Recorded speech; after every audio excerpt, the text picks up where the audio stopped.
Guten Abend, liebe Zuschauerinnen und Zuschauer, und herzlich willkommen zum Panorama, heute moderiert aus dem regnerischen Thun. Wir haben folgende 3 Themen heute für eure Sendung. Konzept Willer sorgt für ein gemütliches Wohngefühl. Simon Raflaub setzt sich für Prothesenträgerinnen und Träger ein. Und der Amateurbereich bleibt das Juwel vom Fußball. Konzept Willer AG und Willer Holzbau realisieren seit 75 Jahren Traumhäuser.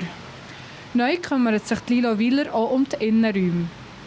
Zusammen mit ihrer Leidenschaft und ihrem Fachwissen bringt sie Gemütlichkeit in die Wohnräume.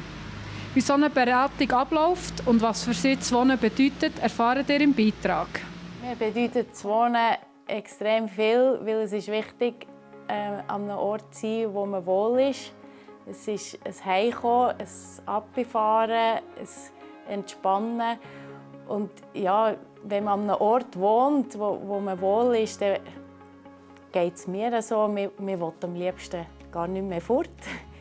Es ist wichtig, herauszuspüren, was ist wichtig für diese Personen. Wollen sie gerne ein bisschen mehr Wärme oder wollen sie, ja, stimmt ihnen farblich etwas nicht? Oder vielmals kommen sie und sie haben eigentlich gar keine Ahnung, was bei ihnen daheim nicht stimmt. Und das ist wichtig, dass man das in den ersten Gesprächen am liebsten bei ihnen daheim herausfindet, was ihre Bedürfnisse und in welche Richtung möchten sie gerne. Es ist sicher sehr wichtig in den ersten Gesprächen, dass man so ein bisschen herausfindet, hier möchten sie gerne das ein bisschen ändern oder farblich etwas bringen oder vielleicht wollen sie ein bisschen mehr Pep in der Wohnung oder eben ein bisschen mehr Wärme oder was auch immer. Und dann tue ich mich dann wie zurückziehen und für mich selber nachher anfangen, mir Gedanken zu machen und so ein Konzept zusammenzustellen. Auch ein Moodboard zusammenstellen.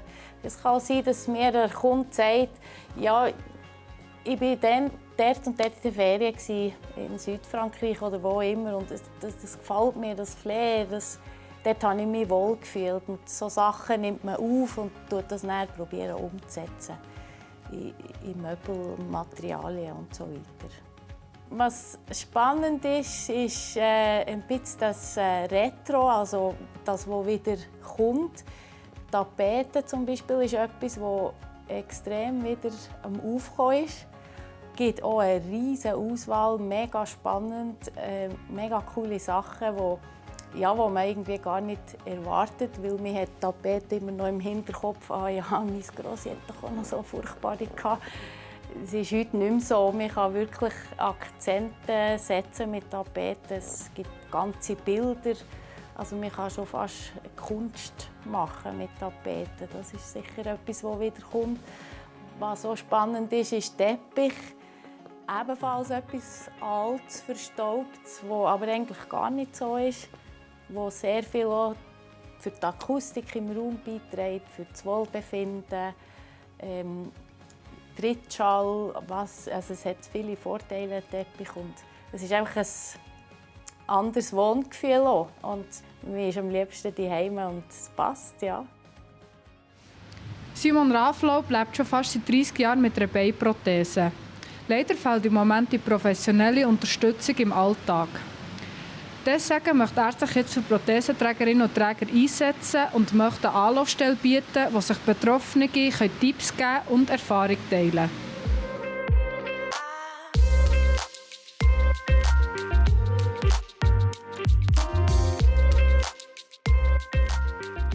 Ich glaube, so als Kind geht man halt sehr, sehr unbefangen an die Geschichte her. Also, die Kinder allgemein einfach etwas annehmen und eine Rückmeldung geben, bin ich auch dementsprechend eigentlich sehr unbefangen an die Sachen hergegangen, habe Sachen ausprobiert wie Sport und wieder in die Schule gegangen. Die Kollegen sind sehr, sehr gut mit dem umgegangen.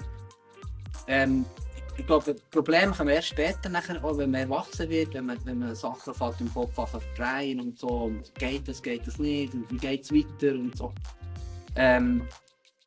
Probleme, ja, sind heute, glaube ich, mehr so ein bisschen auch gesellschaftlich bedingt, eben mit Versicherungen kämpfen, sehen, dass dort irgendetwas nicht stimmt und sich irgendwie benachteiligt fühlen und so. Ich glaube, das sind eher die Probleme, die mich jetzt ein bisschen beschäftigen. Bei ProMembro bin ich hauptsächlich dabei, weil ich gemerkt habe, dass ich keine Lust habe, mich immer aufzuregen ab so Sachen, sondern die Energie auch noch jemand anders investieren. Und darum bin ich dort Mitglied geworden, weil ich habe gesehen, da entsteht etwas, da kann man etwas bewegen. Dann bin ich dabei und finde eben, dass es super wichtig ist, auch das Thema in der Gesellschaft ein bisschen aktueller zu halten und den Leuten zeigen, was ist. Gleichzeitig aber auch uns Mitglieder oder uns selber ein Hilfsmittel zu geben, für das man für den Alltag findet.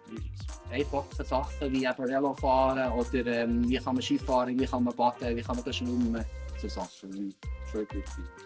Und dort kann den Wissensaustausch machen.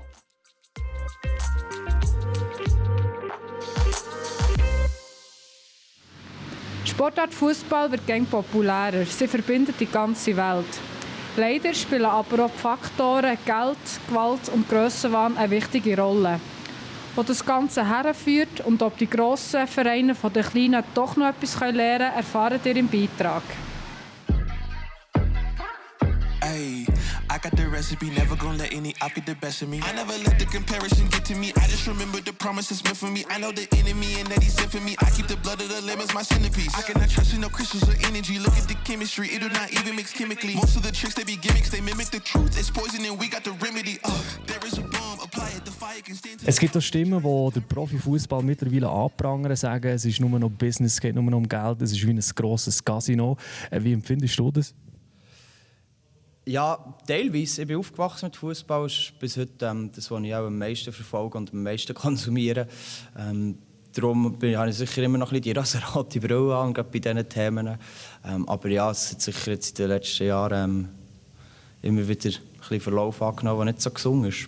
Was ist denn bei euch gesund oder was können die Grossen von euch lernen? Sicher vereinstreu. Ich glaube, niemand von uns hat irgendwie andere Absichten, als einfach mit seinen Kollegen zusammen Fußball zu spielen und hoffentlich erfolgreich Fußball zu spielen.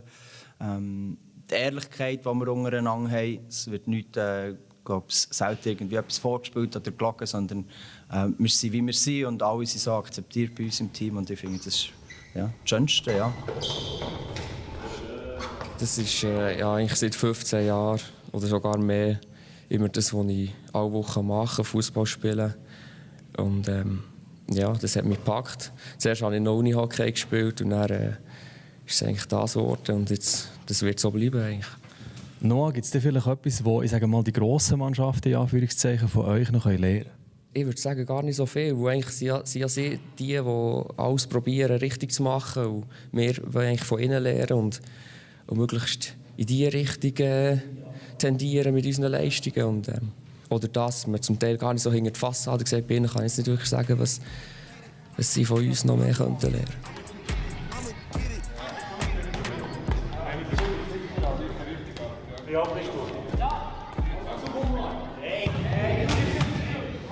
Das war es vom heutigen Panorama. Weitere Infos zu den einzelnen Beiträgen findet ihr unter www.plattformj.ch. Ob es weiterhin so regnerisch bleibt, erfahrt ihr gerade im Anschluss von unseren Meteo-News-Kollegen. Ich danke euch vielmals fürs Zuschauen und wünsche euch noch einen schönen Hinweis. Tschüss zusammen. Das Wetter wird euch präsentiert von Made in Bern.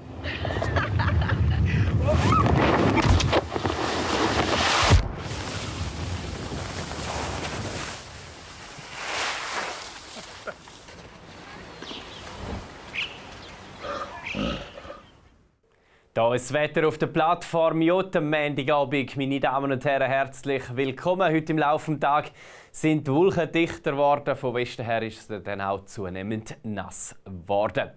In der Nacht auf den Dienstag haben wir viele Wolken bei uns. Wir sehen die Störung übrigens im Hintergrund auf dem Satellitenfilm. In der Nacht also viele Wolken und zeitweise auch noch Niederschläge. Morgen vorübergehend am Vormittag ein bisschen freundlicher und dann aber schon wieder feuchte Luft, die uns erreicht. In der Nacht gibt es auch gelegentlich noch ein bisschen Niederschlag. Die Schneefallgrenze wird auf 1000 Meter absinken.